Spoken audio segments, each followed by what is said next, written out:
Hello everyone, my name is Lee Meadows. I'm a professor of management with Walsh College, and I'm also a leadership consultant with Meadows Consulting, and we do a face streaming live, one of our few segments where we start to talk about business. In fact, we've named our segment Let's Talk Business.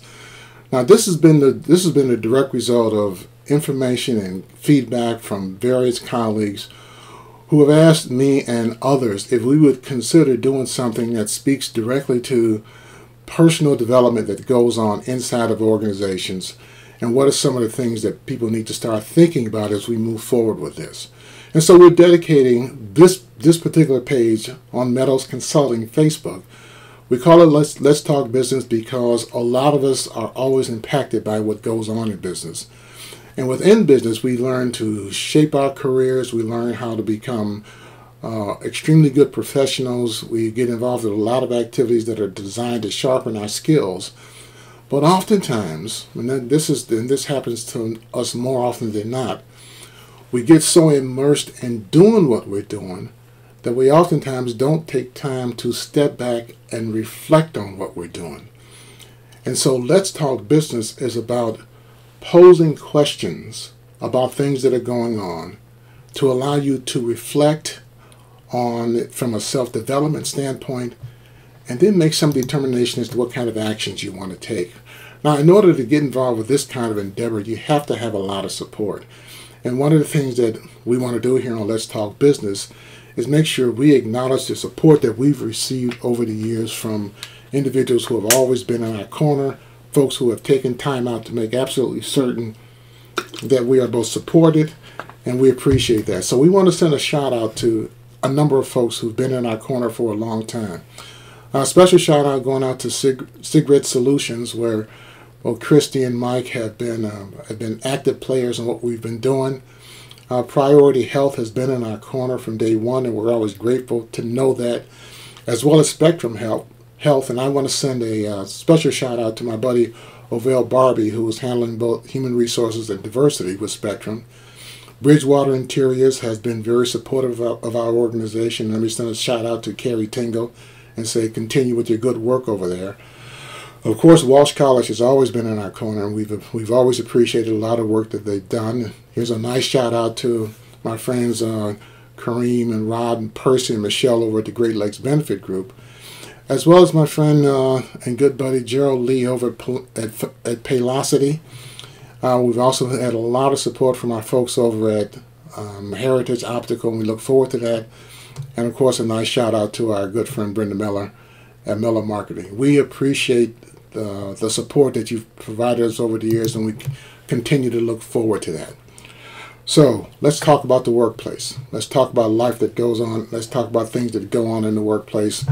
What are some of the things that begin to happen that have, for the most part, shape who we are, and some of the things that we've come to learn. The workplace, where careers are shaped and unshaped, where careers either move forward or they can derail, where every little thing that we do in many ways has a reflection on what happens to us as we move along. Well, I don't know if you all know this, but upon reflection, if you think about it, do you know that across the lifetime of our continuum, we spend about 65% of our time, 65% of our lifetime at work. At work. And so that means work is a critical influence in terms of what begins to happen, and how we kind of shape who we are. In many ways is shaped by, or is at least highly influenced by, some of the things that go on at work. Now, I've been in this business a long time, and so I understand how the spectrum has for the most part operated. And here's one of the things that strikes me as kind of interesting. When I first started barnstorming in this career many years ago, one of the things that we used to have as part of our career development process was we would oftentimes be asked the question, 5 years from now, what do you want to be doing? 5 years from now, what do you want to be doing? Which conjures up images of how organizations used to function. There was an internal career advancement process that we called a career ladder. And the career ladder was put in place to ensure that you could make incremental steps up through the organization, having achieved time in the system, credentials in the system, politics in the system. However it was laid out, it was an incremental approach in which the beginning of your career with organization A would also be reflected in the end of your career with organization A. And we had every reason to, and at that time, individuals had every reason to think that business as we knew it would remain stable. Well, one of the elements of a question that involves 5 years from now, what do you want to be doing? One of the critical elements is the stability of the organization. And if the organization is stable, that means it's being stable in a stable external environment. And a lot of you know nothing since the beginning of this century has proven that to be a true concept. So what's happened over the years is we no longer ask the question, in 5 years, what do you want to be doing? Now the question has everything to do with, in 5 years, who do you want to be? And upon reflection, that notion of who do you want to be begins to address a thought process that oftentimes many of us don't start to think about. Here's how it's unfolded for us, ladies and gentlemen. It's unfolded in the sense that we as individual contributors, as individual controllers of our destiny, more or less, we have to take a very active role in how we approach career advancement. It can no longer be left just up to the organization to both shape and structure. You have to have an active engagement in how your career advances and the messages that come with that. And in the world now, we call that, branding, ladies and gentlemen. We call that career branding. And with any career branding process, it essentially means that your career is your choice, and if it's your choice, then what you have to start thinking about is what is your process for acting on this long-term premise of consistently demonstrating that you add competitive value to both tangible and intangible elements connected to your success. Intangible value connected to your success. So what that essentially means is you are taking responsibility for the messages you convey in terms of how you are perceived. When you build a brand, you build a reputation based on a series of competencies. You build it on a sense of commitment and dedication.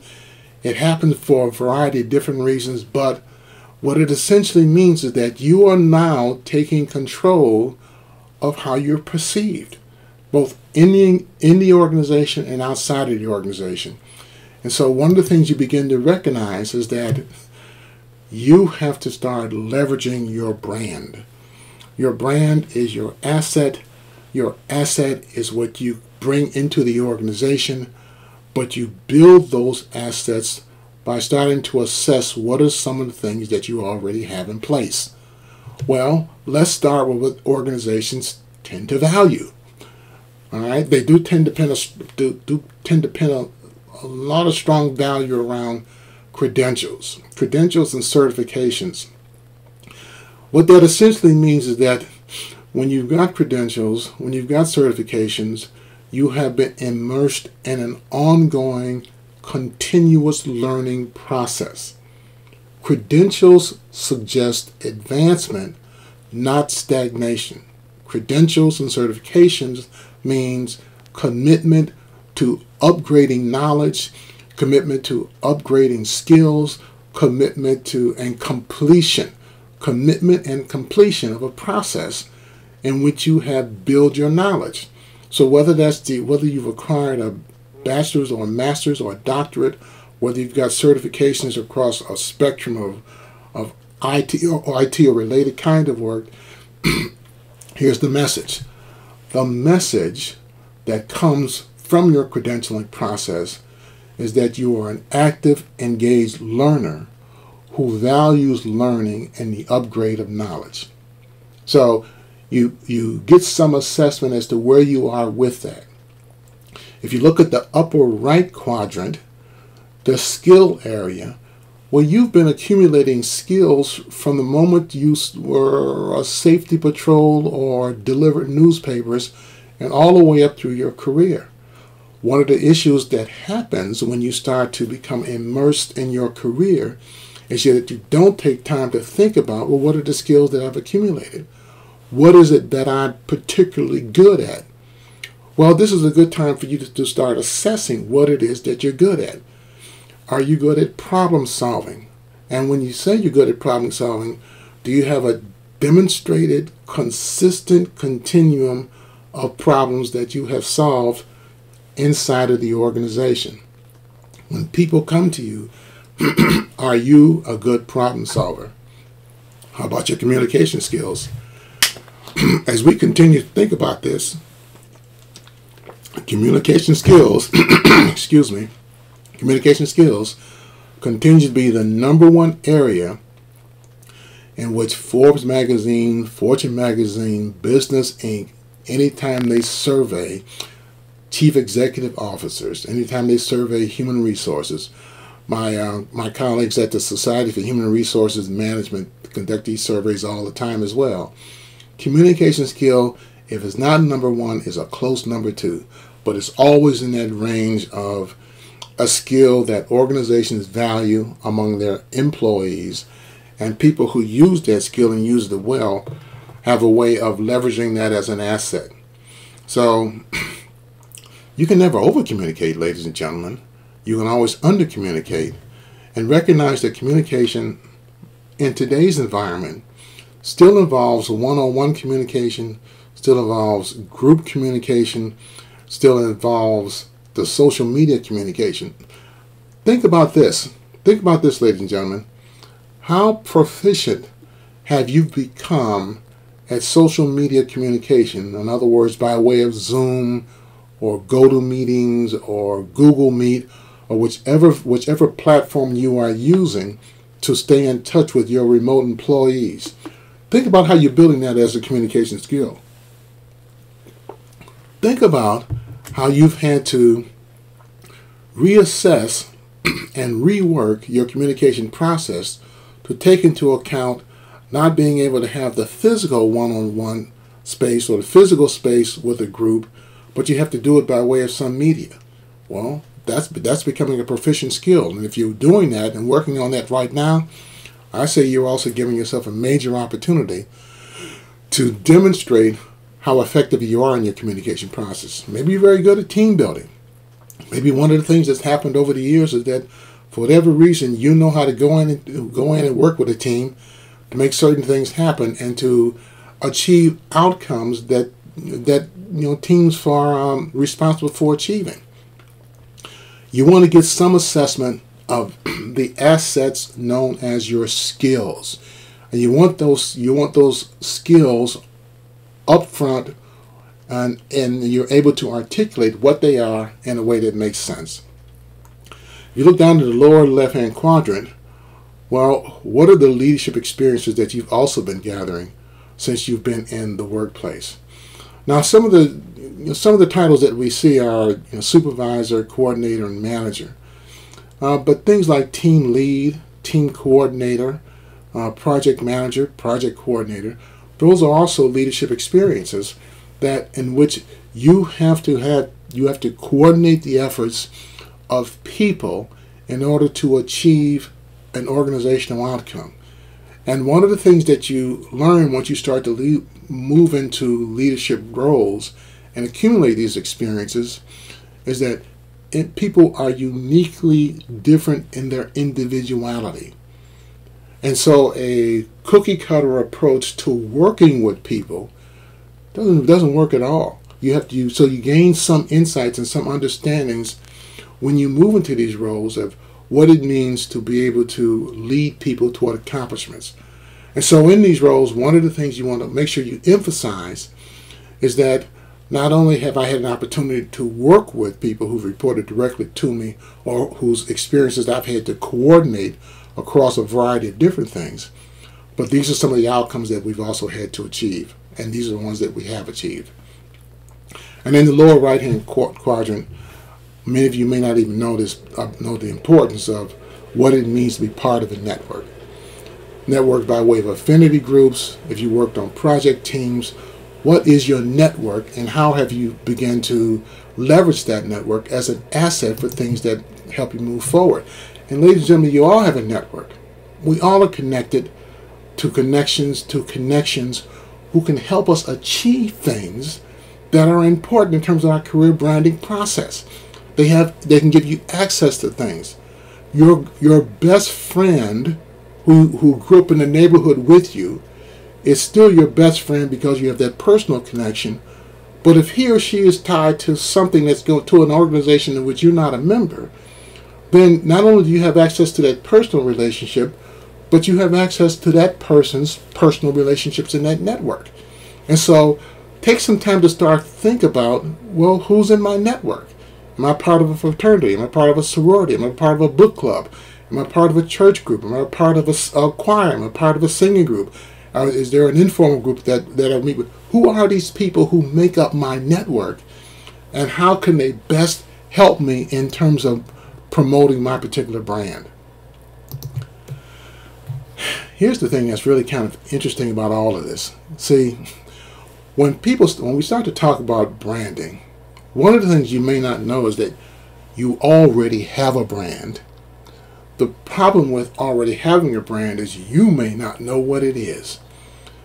So what that means is you may not be giving any kind of intentional thought to the message that you're conveying as an individual, both inside of the organization and outside of the organization.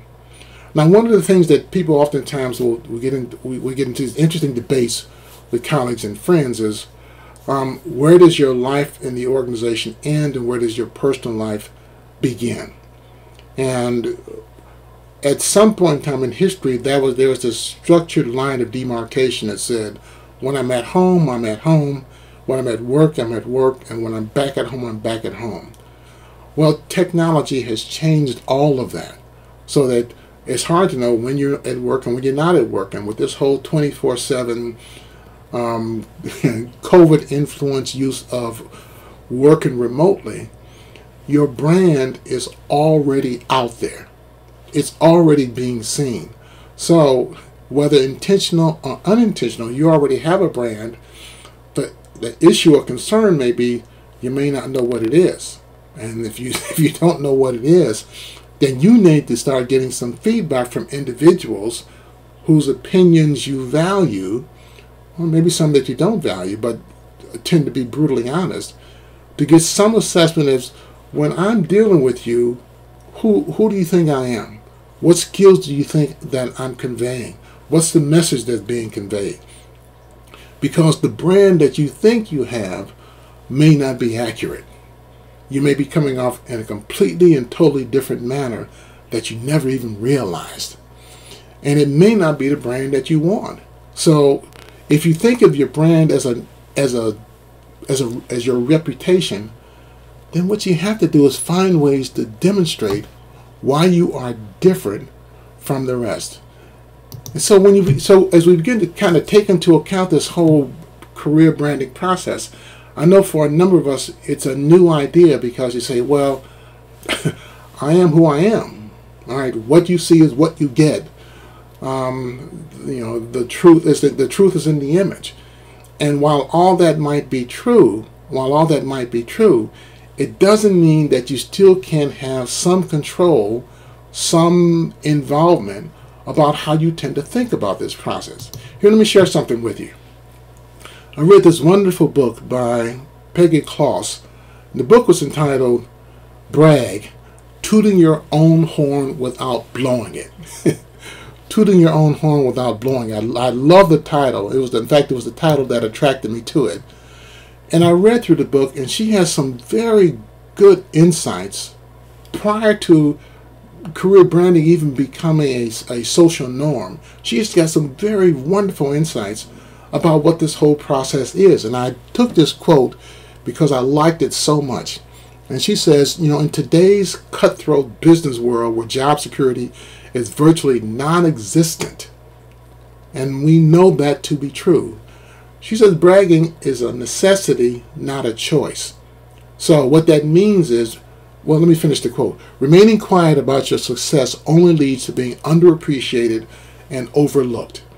Now, all of us have grown up with the notion of let your work be your message. Let your accomplishments be your statement. Remain humble and rewards will come your way. And from a value proposition standpoint, that is so true. But, ladies and gentlemen, we operate in a very noisy world.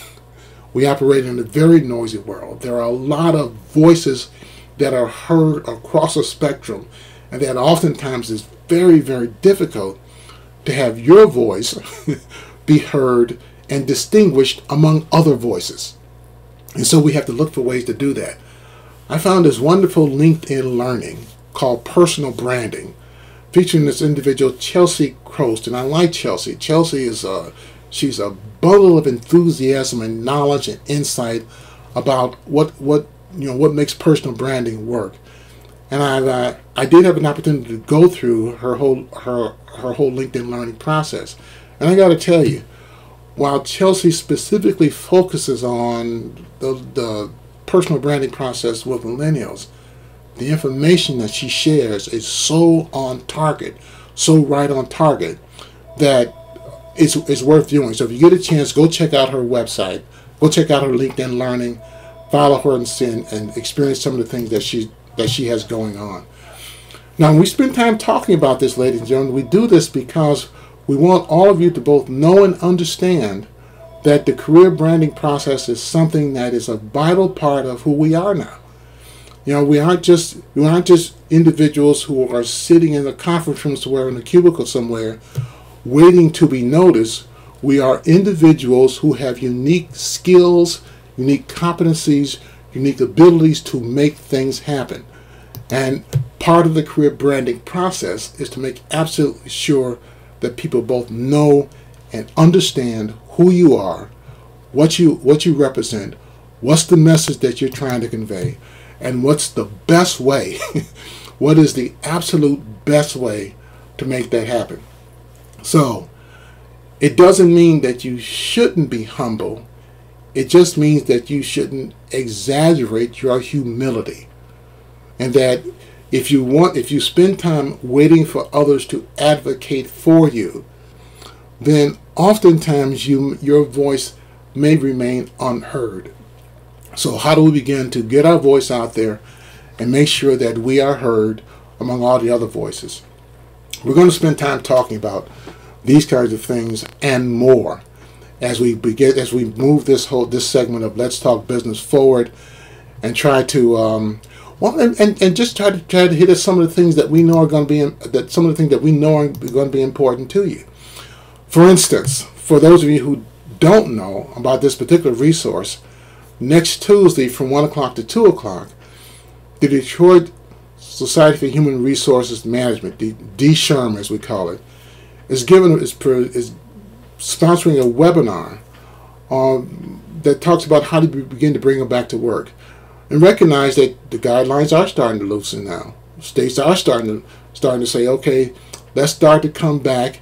Let's start to reopen business because we got to jumpstart the economy, and let's start bringing individuals back into the workplace so we can start to get back to normal.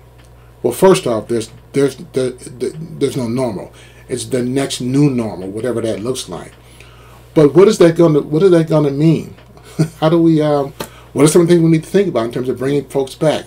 Well, next Tuesday at 1 o'clock, there is a webinar. Go ahead and register that DSHRM is putting on. That's going to spend time talking about that. How do you bring them back to work? What are some of the things that we need to think about in the process of doing that? And so these are some of the things that we'll share this kind of information and more with you every time we do one of these segments.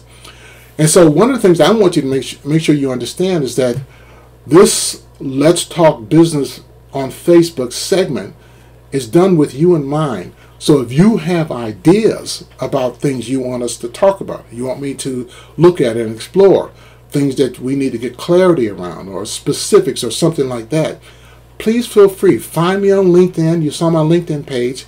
Find me, catch me on email, but send me information. I want this segment, Let's Talk Business, I want this segment to be informative. I want it to be educational. I want it to be something that you and you alone will get some value out of as you continue to move through your career. And that's going to be our whole focus. How do we help folks move through their career? So, as we begin to wind this down, one of the things that I want you to keep in mind is that this has been a quote. It's been said a number of different ways, but this is one of the things that I tend to value. How do you begin to make a difference? Well, in my world and the way I tend to think about things, the best way to make a difference is to be the difference. If you want some kind of change to happen, well, then you have to be the one who's going to be responsible for helping to make the change happen. And so with all that said, it's been a marvelous opportunity to come with you. I want to thank you for spending time with me. I do look forward to times when we can talk and begin to do a lot of these things again. So having said all that, how about if we begin to wind this down, and I will say goodbye, and for the most part, yes, okay. Thank you very much. You be safe out there, and I will look forward to seeing you.